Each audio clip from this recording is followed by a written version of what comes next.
காலை வணக்கம். என்னை நோக்கி கூப்பிடு என்றீர், இன்னல் துன்ப நேரத்திலும் கருத்தாய் விசாரித்து என்றும் கனிவோடு என்னை நோக்கிடுமே. ஆமாங்க, ஒரு காய்ந்து போன நிலத்துல திடீரென்று தீ பற்றி கொண்டதா. காற்றின் வேகம் அந்த தீயை அப்படியே பரவ செய்ததா. அந்த நிலத்துக்கு பக்கத்துல ஒரு சின்ன வீட்டுல ஒரு தாயும் மகளும் வாழ்ந்து கொண்டிருந்தாங்களாம். அந்த தீ அந்த வீட்டை நோக்கி வந்து கொண்டிருந்ததா. சுகவீனமான மகளை சுமந்து கொண்டு ஓட அந்த தாய்க்கு பலன் இல்லையாங்க. உதவி செய்ய கூட யாருமே இல்லாத நிலைமையில தாயும் மகளும் கர்த்தரை நோக்கி ஜெபம் பண்ண ஆரம்பிச்சாங்களாம். திடீரென்று ஒரு எதிர்காற்று வீசினதாம்.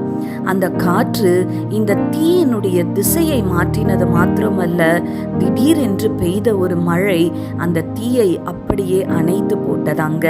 கர்த்தர் ஆச்சரியமாய் அந்த தாயையும் மகளையும் இந்த ஆபத்திலிருந்து காப்பாற்றினாராம். ஆமாங்க, இந்த காலை வேளையில ஒருவேளை ஏதோ ஒரு காரியத்தை குறித்து பயத்தோட இருக்கிறீங்களா? நான் என்ன செய்ய போறேன்னு எனக்கு தெரியலையே, எனக்கு உதவி செய்ய கூட யாருமே இல்லையேன்னு கவலையோடு கலக்கத்தோடு இருக்கிறீங்களா? சங்கீதம் 72:12 இப்படியாய் வாசிக்கிறோம், கூப்பிடுகிற எளியவனையும் உதவியற்ற சிறுமையானவனையும் கர்த்தர் விடுவிப்பார் என்று. ஆமாங்க, கர்த்தரை நோக்கி பாருங்க, கர்த்தர் உங்களுக்கு உதவி செய்வாருங்க. எல்லா தீங்குக்கும் அவர் உங்களை விலக்கி பாதுகாப்பார், உங்களை கைவிட மாட்டாருங்க. தைரியமா இருங்க. கண்களை மூடி ஆண்டவரை நோக்கி பார்க்கலாமா? எங்கள் பரிசுத்த பரலோக பிதாவே, உம்மை துதிக்கிறோம் அப்பா, உம்மை ஸ்தோத்தரிக்கிறோம்.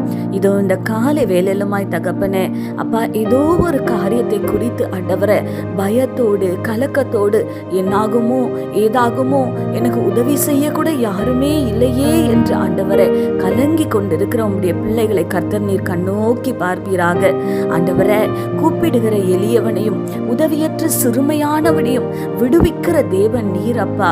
உதவியற்ற நிலையில இருக்கிற உம்முடைய பிள்ளைகளுக்கு கர்த்தர் நீர் உதவி செய்யும்படியாய் ஜெபிக்கிறேன் ஆண்டவரை.